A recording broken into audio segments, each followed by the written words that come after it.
Halo, apa kabar?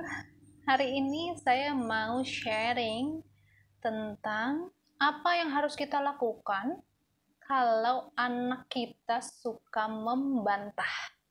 So, simak videonya sampai habis. Parents, saya punya anak umurnya 4 tahun. Di usia yang sekarang ini, dia sudah banyak membantah. Contohnya, yuk sekarang kita mandi. Dia bilang, nggak mau. Abang Musa mau main aja. Awalnya, saya kesel. Ini anak kok ngelawan, ngebantah. Diajak mandi nggak mau. Kesel, apalagi kalau misalnya di rumah punya banyak kerjaan yang harus diselesaikan ya, dimulai dari pekerjaan rumah tangga, YouTube, dan lain sebagainya. Ditambah anak yang diajak mandi nggak mau, itu aja bisa nyulut emosi kalau buat ibu-ibu, ya nggak? Kalau saya ya, kalau ibu nggak tahu, mungkin beda ya kan, nggak bisa disamain. Saya kurang sabar, tapi Anda yang nonton ini bisa jadi Anda lebih sabar ya kan, menghadapi tipe anak yang katanya suka membantah. So, saya cari tahu kenapa ketika misalnya diajak makan nggak mau, diajak mandi nggak mau, diminta beresin mainan misalnya jadi nggak mau, padahal dulu nurut. Mandi yuk ayo, makan yuk ayo, beresin mainan kalau habis selesai mainnya beresin. Sekarang enggak, membantah, istilahnya membantah. Tapi apa benar itu adalah membantah? Kira-kira gedenya kayak gimana? Apa dia akan selalu membantah kepada orang tuanya? Apa dia akan selalu melawan kepada orang tuanya? Jawabannya ternyata enggak sama sekali, ya kan? Justru kita harus bersyukur karena mempunyai anak yang bertipe pemimpin. So, saya merasa terpukul sekali, kayak ditoyor salah. Dengan adanya anak kamu membantah kamu, itu artinya bukan berarti mereka akan membantah kamu sampai mereka dewasa. Tetapi memang masanya seperti itu, dan ini adalah tipe anak yang kelak nanti dewasa mereka menjadi pemimpin. Amin ya Allah ya Rabbal Alamin. Saya langsung, ya Allah, saya seuzon sama anak saya sendiri.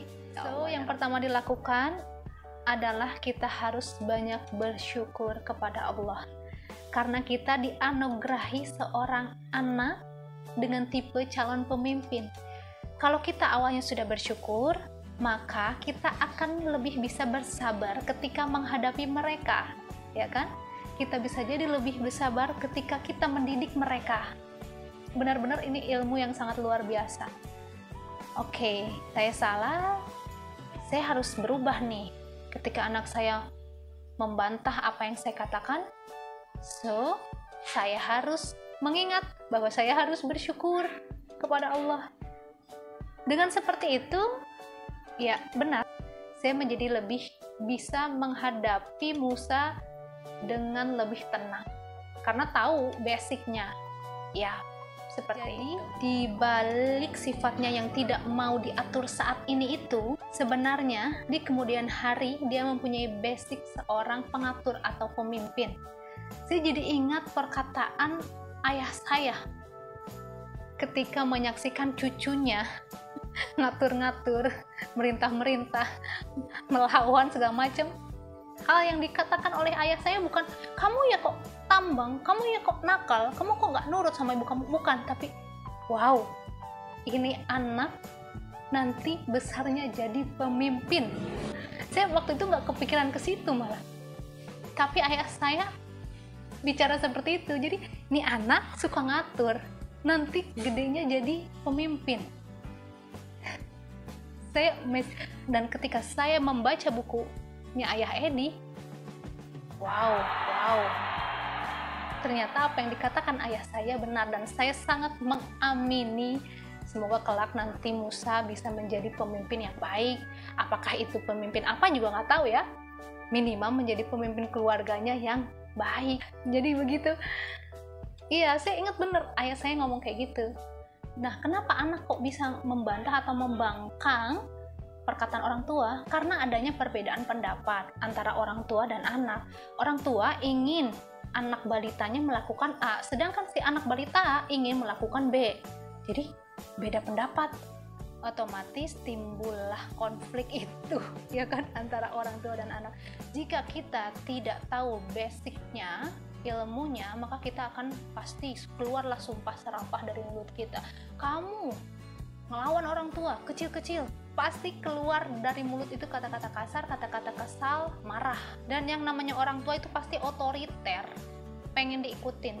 Sedangkan anak yang bertipe pemimpin itu, mereka tidak akan dengan mudah menuruti apa perkataan orang tua atau orang lain yang berbeda pendapat dengan mereka.